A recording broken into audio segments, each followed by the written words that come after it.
Saul's plan was to go down Damascus and blow up stuff, but God had another plan. And when you watch what God does with Saul, you discover that we serve a God that knows how to handle pain, problem, and people time bombs. Turn to your neighbor and say, neighbor, we serve a God that knows how to handle pain, problem, and people time bombs. Okay, so here's what God did. First thing he did was he isolated him for a minute. Now, I want you to notice that God did not deal with Saul when he was in Jerusalem. God did not deal with Saul when he was in Damascus.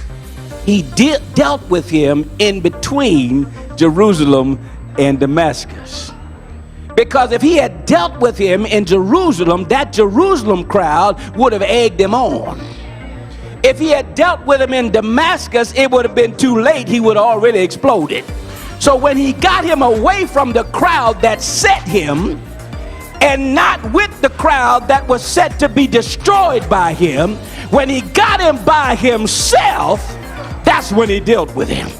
See, sometimes for a minute, you got to be isolated. You got to be separated because you're too dangerous to be around anybody.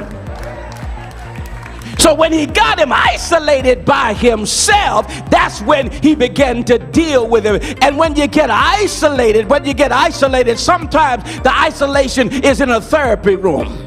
Sometimes the isolation is in a hospital room. Sometimes the isolation is in a jail cell. Sometimes the isolation is in a prayer room. But God cannot deal with time bombs until he can separate them from the problem that started them and the danger that's ahead of them.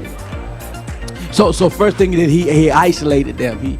He isolated them in between Jerusalem and Damascus.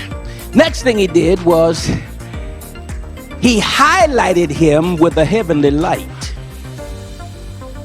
Bible says that he was walking and then there shone a light, not from Home Depot,